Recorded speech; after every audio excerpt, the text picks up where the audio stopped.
Hello dears, അപ്പോൾ പുതിയ വീഡിയോയിലേക്ക് എല്ലാവർക്കും സ്വാഗതം. അപ്പോൾ നമ്മൾ ഇന്നൊരു സിമ്പിൾ കുർത്തിയാണ് സ്റ്റിച്ച് ചെയ്യാൻ പോകുന്നത്. അപ്പോൾ അതിന് വേണ്ടിയിട്ട് നമുക്ക് ആദ്യം ഷോൾഡർ മാർക്ക് ചെയ്യാം. അപ്പോൾ ക്ലോത്ത് ലെവൽ ചെയ്യാൻ വേണ്ടിയിട്ട് ആദ്യം ഒരു ലൈൻ വരയ്ക്കുക. അതിനുശേഷം ഷോൾഡറിൻ്റെ തയ്യൽ തുമ്പ് 4 ഇഞ്ചും ഒരു പോയിൻറ്റും അടയാളപ്പെടുത്തി ഒന്ന് വരയ്ക്കുക. ഇനി നമുക്ക് ഇതിൽ ഷോൾഡർ അടയാളപ്പെടുത്താം. ടോട്ടൽ ഷോൾഡർ വരുന്നത് 14 ഇഞ്ചാണ്. അപ്പോൾ ബാക്ക് നെക്കിൻ്റെ ഇറക്കം 5 ഇഞ്ച് ആയതുകൊണ്ട് നമ്മളിത് 14-ൽ നിന്ന് 2 ഇഞ്ച് കുറച്ചിട്ട് അതിൻ്റെ പകുതി എടുക്കുകയാണ് ചെയ്തിട്ടുള്ളത്. അപ്പോൾ ഇവിടെ 6 ഇഞ്ചാണ് ഷോൾഡർ വരുന്നത്. ആം ഹോളും 6 ഇഞ്ചാണ് എടുക്കുന്നത്. ചെസ്റ്റ് വണ്ണം അതിൻ്റെ 4-1 4 ഇഞ്ച് ലൂസും ആഡ് ചെയ്ത് അടയാളപ്പെടുത്തിയിട്ടുണ്ട്. അതിനുശേഷം നമുക്ക് ആം ഹോളിൻ്റെ പകുതി എടുത്തിട്ട് ഫ്രഞ്ച് കർവ് ഉപയോഗിച്ചൊന്ന് കുഴിച്ച് വരയ്ക്കാം. ഇനി നമുക്കിവിടെ വരേണ്ട ആം റൗണ്ട്, അതായത് കൈക്കുഴിയുടെ ആ വണ്ണം എന്ന് പറയുന്നത് 7.5 ഇഞ്ചാണ്. കറക്റ്റായിട്ട് 7.5 ഇഞ്ച് കിട്ടുന്നുണ്ടോ നോക്കാം. അപ്പോൾ നമുക്ക് കറക്റ്റായിട്ട് 7.5 ഇഞ്ച് നമുക്ക് കിട്ടുന്നുണ്ട്. ഇനി നമുക്ക് ബസ്റ്റ് പോയിൻ്റ്, ഇവിടെ 9 ഇഞ്ചാണ് ബസ്റ്റ് പോയിൻ്റ് വരുന്നത്. ബസ്റ്റ് പോയിൻറ്റിൻ്റെ അവിടെ ബസ്റ്റിൻ്റെ 4-1 4 ഇഞ്ച് ലൂസും ആഡ് ചെയ്ത് അടയാളപ്പെടുത്തുക. അതിനുശേഷം സ്ലിറ്റ് ഇറക്കം 17 ഇഞ്ചാണ് സ്ലിറ്റ് ഇറക്കം. അതിനുശേഷം അവിടുത്തെ വണ്ണത്തിൻ്റെ 4-1 4 ഇഞ്ച് ലൂസും ആഡ് ചെയ്ത് അടയാളപ്പെടുത്തി. വെയ്സ്റ്റും അതുപോലെ തന്നെ അടയാളപ്പെടുത്തുക. അപ്പോൾ നമ്മൾ ചെസ്റ്റും ബസ്റ്റും വെയ്സ്റ്റും സ്ലിറ്റിൻ്റെ കൂടിയാണ് അടയാളപ്പെടുത്തിയിട്ടുള്ളത്. അതിനുശേഷം 1.5 ഇഞ്ച് തയ്യൽ തുമ്പ് കൊടുക്കുക. സ്ലിറ്റിൻ്റെ അവിടെ നമുക്ക് 1 ഇഞ്ച് തയ്യൽ തുമ്പ് മതി. മടക്കി അടിക്കാനുള്ള ഈസിക്ക് വേണ്ടിയിട്ട് 1 ഇഞ്ച് തയ്യൽ തുമ്പ് മതിയാവും. അവിടെ നമ്മളൊന്ന് പോയിൻ്റ് ഒന്ന് അടയാളപ്പെടുത്തിയിട്ട് മുകളിലേക്ക് ഒരു 1 ഇഞ്ച് ഒന്ന് സ്ട്രെയിറ്റ് ആയിട്ട് തന്നെ വരയ്ക്കുക. ഇനി നമുക്ക് ഇറക്കം, അപ്പോൾ ഇത് ലൈനിങ് പീസാണ്. അപ്പോൾ ലൈനിങ് പീസ് ആയതുകൊണ്ട് തന്നെ നമ്മൾ ടോട്ടൽ ഇറക്കം എടുക്കുന്നില്ല, അതിനേക്കാൾ ഒരു 3 ഇഞ്ച് കുറച്ചാണ് എടുക്കുന്നത്. അപ്പോൾ 37 ഇഞ്ചാണ് ഇപ്പോൾ ഇതിനകത്ത് ഞാൻ എടുത്തിട്ടുള്ളത്. അപ്പോൾ ഇത് ടോട്ടൽ ആ ഒരു ക്ലോത്ത് ഫുള്ള് വന്നിട്ടുണ്ട്. അവിടെ താഴത്ത് 9 ഇഞ്ചാണ് സ്ലിറ്റിൻ്റെ വണ്ണം കൊടുക്കുന്നത്. അതിനുശേഷം 1 ഇഞ്ച് തയ്യൽ തുമ്പും വരച്ച് നമുക്കിത് കട്ട് ചെയ്തെടുക്കാവുന്നതാണ്. നമുക്ക് ബോഡി പാർട്ട് നമുക്ക് പെട്ടെന്ന് കട്ട് ചെയ്യാം. അതുകൊണ്ടാണ് ഞാനൊന്ന് ഓടിച്ച് പറയുന്നത്. അപ്പോൾ നമ്മുടെ എല്ലാ വീഡിയോസും കാണുന്നവർക്ക് മനസ്സിലാവും ബോഡി നമുക്ക് എങ്ങനെയാണ് മെഷർ ചെയ്യുന്നതെന്നൊക്കെ പറഞ്ഞു തന്നിട്ടുണ്ട്. അപ്പോൾ ഇതിൽ നെക്ക് ഇപ്പോൾ കട്ട് ചെയ്യുന്നില്ല. നെക്ക് നമ്മൾ വേറെ കട്ട് ചെയ്തെടുത്തിട്ട് അറ്റാച്ച് ചെയ്ത് വെക്കുകയാണ് ചെയ്യുന്നത്. അപ്പോൾ ഇതാണ് മെയിൻ ഫാബ്രിക്. മെയിൻ ഫാബ്രിക്കിലേക്ക് വെച്ചിട്ട് ഒന്ന് ലെങ്ത്ത് കുറവായിരിക്കും, ലൈനിങ്ങിന് ലെങ്ത്ത് കുറവാണ്. അപ്പോൾ മെയിൻ ഫാബ്രിക്കിന് എത്രമാത്രമാണോ ലെങ്ത്ത് വേണ്ടോ അതെടുക്കുക. ഇപ്പോൾ 41 ഇഞ്ചാണ് ലെങ്ത്ത് എടുത്തിട്ടുള്ളത്. അവിടെ സ്ട്രെയിറ്റ് ലൈൻ വരച്ചിട്ട് നമുക്കിത് കട്ട് ചെയ്തെടുക്കാം. അതുപോലെ നമുക്ക് കട്ട് ചെയ്തെടുക്കാം.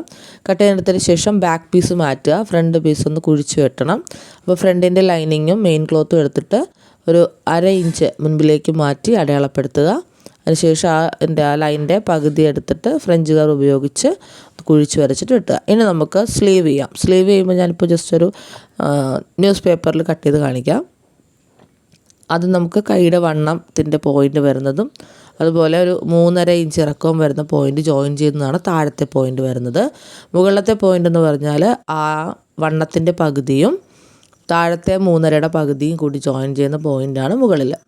അത് അടയാളപ്പെടുത്തിയിട്ട് ഫ്രഞ്ച് കർവ് ഉപയോഗിച്ച് ഇതുപോലെ ഒന്ന് വരയ്ക്കുക. എന്നിട്ട് നമ്മൾ വരച്ചിട്ട് ഒന്ന് മെഷർ ചെയ്ത് നോക്കണം കറക്റ്റായിട്ട് നമുക്ക് 7.5 കിട്ടുന്നുണ്ടോയെന്ന്. നമ്മളിവിടെ ഇപ്പോൾ ഈ പേപ്പറിൽ വെട്ടിയതിൻ്റെ റീസൺ, നമുക്ക് പേപ്പറിൽ വെട്ടിയിട്ട് പഫ് സ്ലീവ് മെയിൻ ക്ലോത്തിൽ വെട്ടുന്നതായിരിക്കും ഇച്ചിരി കൂടി ഈസി കേട്ടോ. അപ്പോൾ ഈ ഒരു മെത്തേഡ് ഞാൻ ഒരു യൂട്യൂബ് ചാനലിൽ നിന്ന്, തുന്നൽക്കാരൻ എന്ന് പറഞ്ഞൊരു യൂട്യൂബ് ചാനലിൽ നിന്നാണ് ഞാനിത് പഠിച്ചത്. പക്ഷേ അതെനിക്ക് നല്ല ഒരു ഈസി ആയിട്ട് തോന്നി. ഇനി നമുക്ക് അതിൻ്റെ കൈ ഇറക്കം അടയാളപ്പെടുത്തി അവിടുത്തെ വണ്ണം 1.5 ഇഞ്ച് തയ്യൽ തുമ്പും അടയാളപ്പെടുത്തിയിട്ട് വെട്ടിയെടുക്കുക. ഈ ഒരു നമ്മളിത് പേപ്പറിൽ വെട്ടിയത് വെച്ചിട്ടാണ് നമ്മൾ മെയിൻ ക്ലോത്തിൽ വെട്ടാൻ പോകുന്നത് കേട്ടോ. 1.5 ഇഞ്ച് തയ്യൽ തുമ്പും കൊടുത്തിട്ടുണ്ട്.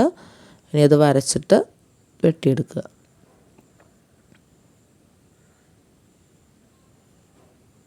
ഇതുപോലെയാണ് നമുക്ക് കിട്ടുന്നത്. ഇനി നമുക്കിത് മെയിൻ ഫാബ്രിക്കിലേക്ക് വെച്ചിട്ട് എടുക്കാം. ഇപ്പോൾ ഈ ഫോൾഡഡ് വശമാണ് എൻ്റെ നേരെ വന്നിട്ടുള്ളത്. അതിനുശേഷം മുകളിൽ നിന്ന് ഒരു 2 ഇഞ്ച് താഴത്തേക്ക് അടയാളപ്പെടുത്തുക, ഒരു സ്ട്രെയിറ്റ് ലൈൻ വരയ്ക്കുക. അതിനുശേഷം ആ മടങ്ങിയ വശത്തിൽ നിന്ന് അവിടെ നിന്ന് 1 ഇഞ്ച് അടയാളപ്പെടുത്തി ഇതുപോലെ നമുക്ക് സ്ലീവ് വയ്ക്കണം. അതായത് നമ്മുടെ സ്ലീവിൻ്റെ മുകളിലത്തെ ഭാഗം ഉണ്ടല്ലോ, അതാണ് അവിടെ വരുന്നത്. ഇങ്ങനെ വരച്ചെടുക്കുക. അതിനുശേഷം നമ്മുടെ ഫ്രഞ്ച് കർവ് ഉപയോഗിച്ച് ആ കർവിനെ അതിലേക്ക് ജോയിൻ ചെയ്തെടുക്കുകയാണ് ചെയ്യുന്നത്. ആ ലൈൻ തൊട്ട് മുകളിലേക്കാണ് നമുക്ക് പഫ് വരുന്നത്. എന്നിട്ട് നമുക്ക് കട്ട് ചെയ്തെടുക്കാം. ഇനി ആ ലൈൻ വരച്ച പാർട്ടിൽ ചെറിയൊരു കട്ട് കൊടുക്കുക. നമുക്ക് സ്റ്റിച്ച് ചെയ്യുന്ന സമയത്ത് ഈസി ആയിട്ട് അറിയാൻ വേണ്ടിയിട്ടാണ്. ഇനി നെക്ക് നമുക്കിപ്പോൾ സ്റ്റിഫ് പേപ്പറിൽ കട്ട് ചെയ്തെടുക്കാം. ആദ്യം അതിൻ്റെ ഷോൾഡറും അതിൻ്റെ ഷോൾഡറിൻ്റെ തയ്യൽ തുമ്പ് അടയാളപ്പെടുത്തുക. അതിനുശേഷം നെക്ക് വിട്ട് 3 ഇഞ്ചാണ്. ഫ്രണ്ട് നെക്ക് ഇറക്കം വരുന്നത് 6 ഇഞ്ചാണ്. അത് വരച്ചിട്ടൊരു ബോക്സ് പോലെ വരയ്ക്കുക. അതിനുശേഷം നമുക്ക് മുകളിലെ വശത്ത് ചെറിയൊരു കർവ് പോലെ വരണം. അപ്പോൾ അതിന് വേണ്ടിയിട്ട് ഇത് ഉപയോഗിച്ചിട്ട് ചെറിയൊരു കർവ് പോലെ വരച്ചിട്ടുണ്ട്. അതിനുശേഷം താഴത്ത് ചെറിയ ഒരു കർവുകൾ വരയ്ക്കുക. നിങ്ങൾ വരയ്ക്കുമ്പോൾ ഇച്ചിരി കൂടി വലുതാക്കി വരയ്ക്കുകയാണെങ്കിൽ നല്ലൊരു ഷേപ്പ് കിട്ടും. ഇതിപ്പോൾ അധികം പ്രൊജക്റ്റ് ചെയ്ത് നിൽക്കണ്ട എന്നുള്ളത് കൊണ്ടാണ് ചെറിയ ഇത് വരച്ചിട്ടുള്ളത് കേട്ടോ. നിങ്ങൾക്ക് ഇച്ചിരി കൂടി വലുതാക്കി വരയ്ക്കുകയാണെങ്കിൽ അത് ആ താഴത്തെ കർവ് ഇച്ചിരി വലുതാക്കി വരയ്ക്കുകയാണെങ്കിൽ ആ ഷേപ്പ് നല്ല കൃത്യമായിട്ട് കിട്ടും. നമുക്കിനി അത് കട്ട് ചെയ്തെടുക്കാം. ഇപ്പോൾ ആ മുകളിലത്തെ വശം ഞാൻ കട്ട് ചെയ്യാത്തതിൻ്റെ റീസൺ നമുക്ക് തേച്ച് പിടിപ്പിച്ച് കഴിയുമ്പോൾ കറക്റ്റായിട്ട് ആ സെൻറ്ററിൽ കിട്ടാൻ വേണ്ടിയിട്ടാണ് ഞാൻ മുകളിലത്തെ ആ ഒരു പീസ് കട്ട് ചെയ്ത് മാറ്റാത്തത്. കണ്ടില്ലേ? ഇതുപോലെയാണ് നമുക്ക് നെക്കിൻ്റെ ഷേപ്പ് വരുന്നത്. നമുക്ക് ബാക്ക് നെക്കും ഇതുപോലെ കട്ട് ചെയ്തെടുക്കാം. ബാക്ക് നെക്ക് ഇറക്കം 5 ഇഞ്ചാണ്. വിഡ്ത്ത് വരുന്നത് 3 ഇഞ്ചാണ്. അതുപോലെ നമുക്ക് യു ഷേപ്പാണ്. നമുക്ക് യു ഷേപ്പ് വരച്ച് വെട്ടിയെടുക്കാം. ഇതാണ് ബാക്ക് നെക്ക് വരുന്നത്. ഇത് ഫ്രണ്ട് നെക്കാണ്. ഇനി നമുക്കിത് ഒരു ക്ലോത്തിൽ തേച്ച് പിടിപ്പിച്ചതിന് ശേഷം നമുക്കിനി ഫ്രണ്ട് പീസിലേക്ക് ഈ നെക്ക് അറ്റാച്ച് ചെയ്യാം. നെക്ക് അറ്റാച്ച് ചെയ്യുമ്പോൾ ആദ്യം നമ്മൾ മെയിൻ ഫാബ്രിക് നല്ല വശം നോക്കി വയ്ക്കുക. അതിൻ്റെ പുറത്തേക്ക് ലൈനിങ് വയ്ക്കുക. അതിൻ്റെ പുറത്തേക്ക് വേണം നമ്മൾ ഈ ക്യാൻവാസ് ഷീറ്റ് വയ്ക്കാനായിട്ട്. അതിനുശേഷം ആ ക്യാൻവാസ് ഷീറ്റിലേക്ക് കയറാത്ത രീതിയിൽ അറ്റത്തൂടെ സ്റ്റിച്ച് ചെയ്തിട്ട് ഇതുപോലെ ഒന്ന് മറിച്ചെടുക്കുക. ബാക്കിൽ നമുക്ക് അധികം ഒരു ഷേപ്പ് അങ്ങനെ ക്ലിയർ ആയിട്ട് വന്നിട്ടില്ല. എന്നാലും നിങ്ങൾ ഇച്ചിരി വലുതാക്കി വരക്കുമ്പോൾ ഇച്ചിരി ക്ലിയർ ആകും കേട്ടോ. ഇതുപോലെ സ്റ്റിച്ച് ചെയ്തെടുക്കുക. ഇതിന് ശേഷം നമുക്ക് പഫ് സ്ലീവ് കട്ട് ചെയ്യാം. സ്ലീവ് സ്റ്റിച്ച് ചെയ്തെടുക്കാം.